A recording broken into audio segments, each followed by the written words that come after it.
ఏది అయినా ట్రై చెయ్యి ఆచి చికెన్ మసాలా. ఆచి చికెన్ మసాలా 26 సంవత్సరాల నమ్మకం, లక్షలాది సంతోషకరమైన వివాహాలు. తెలుగు మ్యాట్రిమోనీని డౌన్లోడ్ చేయండి. శ్రీహరి పిటిషన్ను కొట్టేసిన హైకోర్టు. వివరాల్లోకి వెళ్తే పూడి శ్రీహరి తెలుసు కదా, ఇది జగన్మోహన్ రెడ్డి గారి మాజీ సిపిఆర్ఓ. అలాగనే దానికంటే కూడా చంద్రబాబు నాయుడు గారి పైన పోస్ట్ పెట్టాడు చూసారా, చంద్రబాబు గారి రక్త చరిత్ర అని చెప్పేసి. ఆ వ్యక్తి ఆయన ఏదైతే ఆ కుప్పం కోర్టు వాళ్ళకి ఫేవరబుల్గా డెసిషన్ ఇచ్చింది, ఆ తర్వాత హైకోర్టుకు వెళ్ళిన క్రమంలో వాళ్ళకి ఆపోజిట్గా వచ్చింది. మరలా హైకోర్టుని ఆశ్రయించారు. వీళ్ళు ఆశ్రయించింది దేని గురించి ఏంటి అంటే, ఓ విధంగా చెప్పాలి కొంత హాస్యాస్పదంగానే ఉంటుంది కోర్టు అడిగిన ప్రశ్నలకు కూడా. పైగా వీళ్ళ అడ్వకేట్ ఎవరో తెలుసు కదా, పొన్నవోలు సుధాకర్ రెడ్డి, మాజీ అడిషనల్ అడ్వకేట్ జనరల్. సో ఇంతకీ ఏం జరిగింది ఏంటి అనేది తెలియజేస్తా. వీళ్ళు ఏం చేశారంటే, హైకోర్టు ఆల్రెడీ వీళ్ళ రిమాండ్కి సంబంధించి కుప్పం కోర్టు తిరస్కరిస్తూ ఇచ్చిన ఉత్తర్వులను హైకోర్టు సస్పెండ్ చేసింది కదా. సో ఈ అరెస్టు విషయంలో కఠిన చర్యలు తీసుకోకుండా పోలీసులను ఆదేశించాలంట. వీళ్ళ మీద కఠిన చర్యలు తీసుకోకుండా పోలీసులను ఆదేశించాలని ఈ వైసీపీ ప్రధాన కార్యదర్శి అయినటువంటి పూడి శ్రీహరి, మరో వ్యక్తి ఉన్నాడు కదా గిరీష్ కుమార్ రెడ్డి, వీళ్ళు ఒక పిటిషన్ దాఖలు చేశారు. దాన్ని హైకోర్టు తిరస్కరించింది. సో కుప్పం కోర్టు ఉత్తర్వులను మాత్రమే తాము సస్పెండ్ చేశామని, రద్దు చేయలేదని తెలిపింది. మరి ఆ కేసు వాదిస్తున్న వాళ్ళు, ఆ న్యాయవాదులకి అవగాహన ఉండాలి కదా. కోర్టు పదే పదే చెప్తున్నారు. పైగా హైకోర్టు, ఏ కింది స్థాయి కోర్టు కూడా కాదు, హైకోర్టు న్యాయమూర్తి మొన్న కూడా సేమ్ ఇదే చెప్పారు.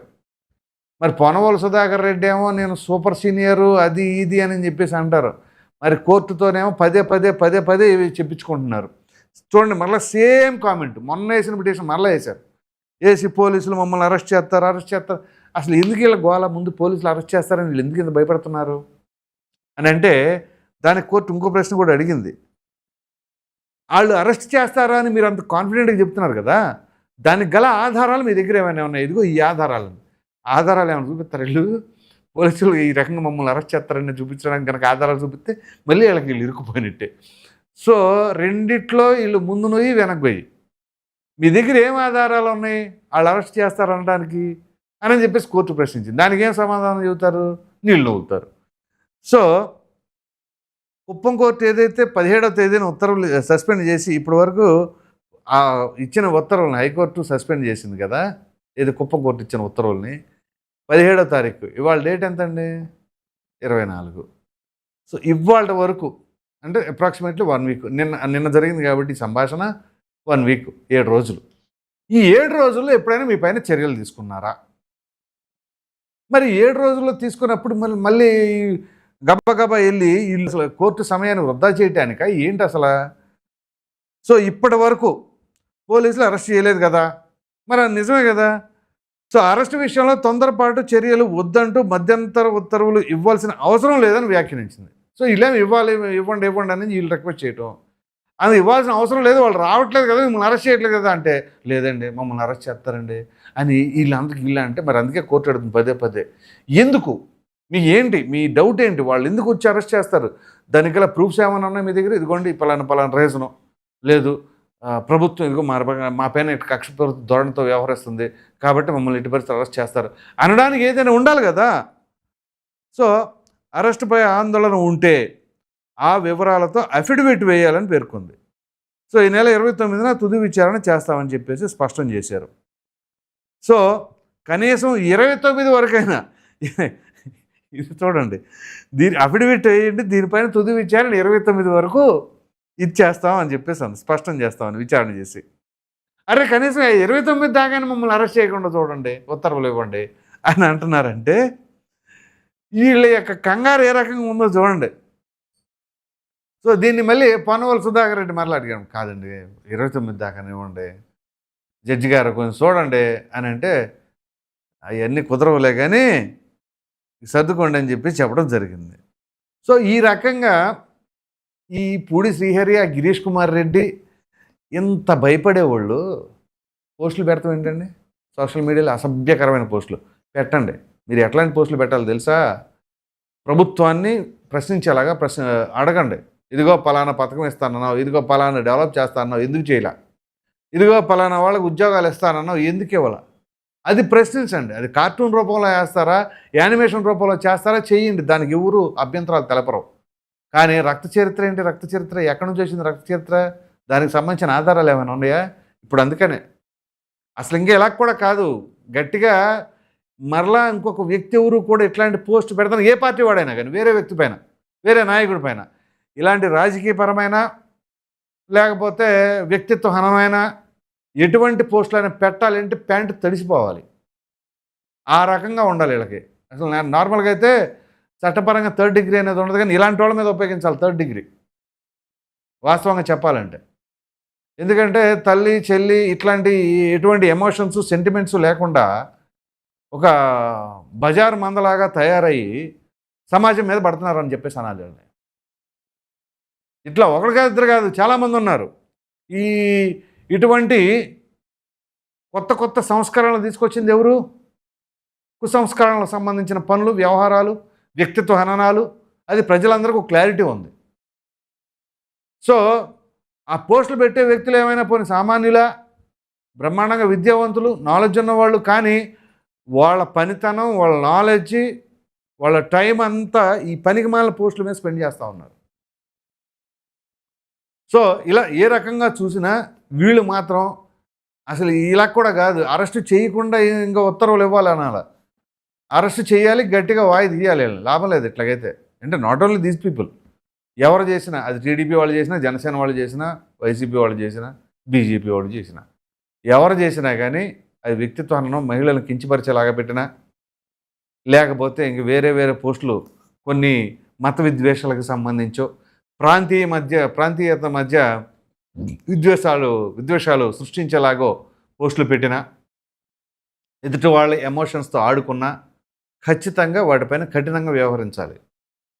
కానీ ఇదిగో వీళ్ళకేమో కొంత ఈ రకంగా జరుగుతూ ఉంటే వీళ్ళేమో లేదండి మమ్మల్ని అరెస్ట్ చేస్తారండి, లేదండి మమ్మల్ని కుమ్మేస్తారండి, ఈ పరిస్థితుల్లో ఇప్పుడు కోర్టు చుట్టూ తిరుగుతూ ఉన్నారు. ఇలా ఉంటాయి అనమాట. అందుకనే ఇప్పుడు ఎంతోమంది ఉన్నారు, జగన్మోహన్ రెడ్డి గారు అంటే అభిమానించే వాళ్ళు, కోర్ ఫ్యాన్స్ ఉంటారు. కానీ వాళ్ళకి తెలుసు మనం ఎంతవరకు ఉండాలి, ఎంతవరకు చేయాలి అనేది. కొంతమంది ఉంటారు అత్యుత్సాహవంతులు. ఆ అత్యుత్సాహం వల్లే ఈ రకంగా వ్యవహరించంటే జగన్మోహన్ రెడ్డి గారి దృష్టిలో పడాలి అనా, లేకపోతే ఇటువంటి వ్యక్తులు కొంత స్క్రిప్ట్లో భాగంగానే జరుగుతుందని చెప్పేసి అనుకోవాలా? పైగా ఈయన జగన్మోహన్ రెడ్డి గారికి దగ్గరగా ఉండే క్యాండిడేటే కదా. ఈయన అదుపులోకి తీసుకున్నది కూడా ఎప్పుడు? జగన్మోహన్ రెడ్డి గారి ఇంటికి వెళుతున్న సమయంలో. ఇక్కడ ఇంకొక విషయం కూడా చెప్పాలి. ఇక్కడ వీళ్ళు అనుమాన పడటానికి గల ప్రధాన కారణం ఒకటి ఉంది. ఈయన అరెస్ట్ చేసిన తర్వాత ఈయన ఇంటిని సోదా చేశారు.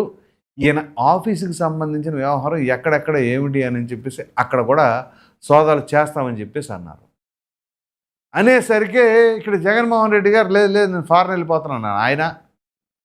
ఇక్కడేమో ఇంట్లో సోదాలు చేసినప్పుడు ఏం దొరికినాయో అది పోలీసులకి తెలుసు.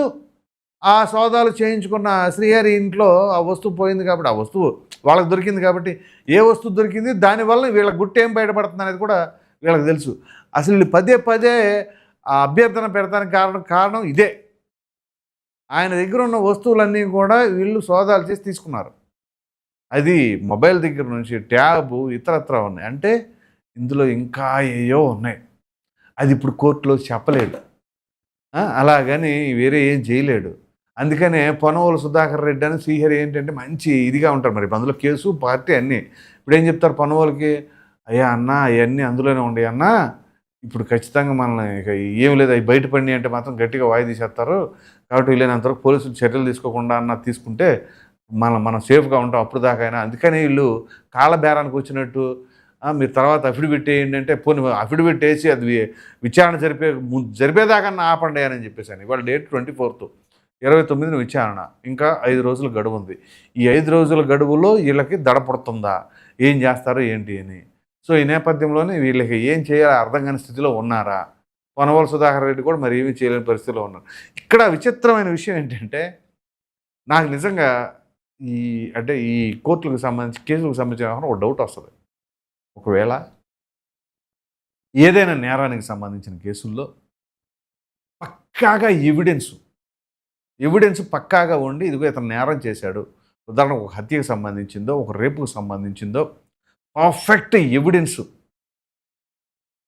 కనపడి శిక్ష పడితే ఆ నిందితుడు వాదించిన న్యాయవాదం ఉంటాడు చూసారా, కాపాడాలని కరుడుగట్టి నేరాలు చేసిన అటువంటి వెధవలను కూడా కాపాడాలని కొంతమంది న్యాయవాదులు ఉంటారు. ఒకవేళ అతనికి ఎవరు న్యాయవాదులు లేదు, ప్రభుత్వం పెడుతుంది, అది వేరు డిఫెండ్ చేసుకోవడానికి. కానీ ఇతనికి వాదిస్తే కొంతమంది డబ్బు ఉండేవాళ్ళు లక్షల కోట్లు ఖర్చు పెట్టి పెట్టేస్తారు. అట్లాంటి వాళ్ళు ఆ న్యాయవాదులు కూడా శిక్ష వేస్తే బాగుంటుందని చెప్పేసి అయితే నాకు పర్సనల్గా అప్పుడప్పుడు అనిపిస్తూ ఉంటుంది.